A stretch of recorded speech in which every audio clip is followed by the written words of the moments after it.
Alola! I'm your host, Yume Hoshi, and I needed a video this month, so here we are. So as my Tumblr followers know, I've been hard at work on my Ninjago video. We're currently looking at a March release date, by the way, which is perfect because the teaser trailer for Dragon's Rising Season 3 just dropped, and it's releasing in April.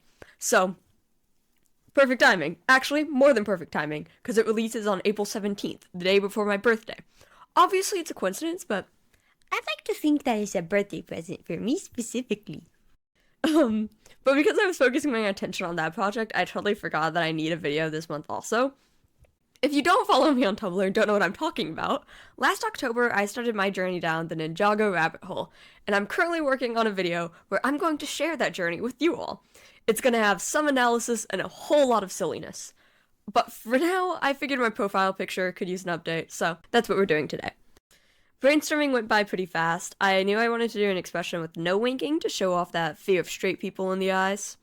I've been asked a few times for advice on designing a persona, and I feel like that is sort of something that there's no real tutorial for. It's kind of something you have to fall into naturally. But I do have one big piece of advice, that being, just let yourself be a Mary Sue. If a half-demon cat girl with rainbow hair and magic powers is what you feel lets you best express yourself, then just go for it. My Sona is what I call a Pokeshifter, basically a Pokemon that can shapeshift into a humanoid form, and often have other gimmicky features. I made them up both to describe my Sona as well as so that I can draw all of my friends' Pokeshifter Sonas. While there's very few rules regarding Pokeshifters, I do like to give them all a nature based off of the Explorers of Sky test as well as a moveset, because I think it's fun. I always find it a little confusing to talk about one's persona, because neither first nor third person pronouns feel quite right. Like, on one hand, using third person feels weird because that's just me. But on the other hand, first person pronouns also feel weird because, obviously I don't have floaty angel wings IRL.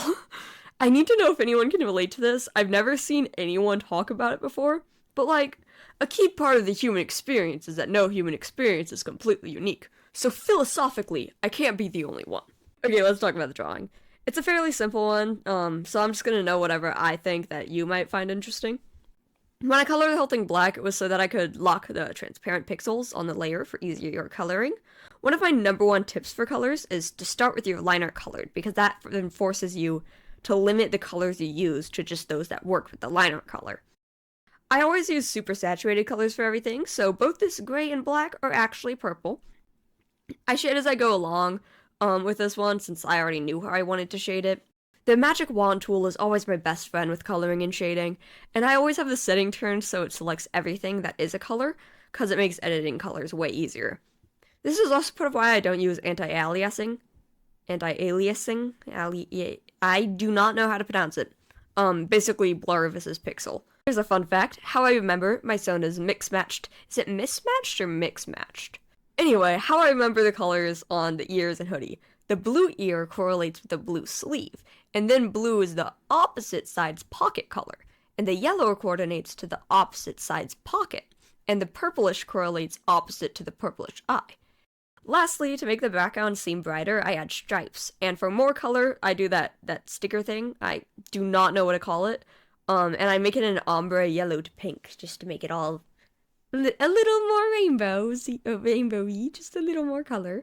One last thing, the stars are actually not a glow layer, they're a hard light layer. I find that it results in the colors being a lot more vibrant. Sometimes when I'm doing, these sorts of glow effects, I'll have one layer be a glow layer with a Gaussian blur, and another layer be a hard light, but this time it's just a hard light layer.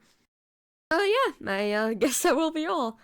This is just a quick vid so I can keep to my New Year's resolution of posting every month, but nonetheless, I hope it provided some entertainment for you. If you're as excited for my Ninjago video as I am, you should let me know, either in this comment section or over at my Tumblr, where I tagged all my Ninjago posts, so if you wanted to get in on the bit, you can catch up on the bit.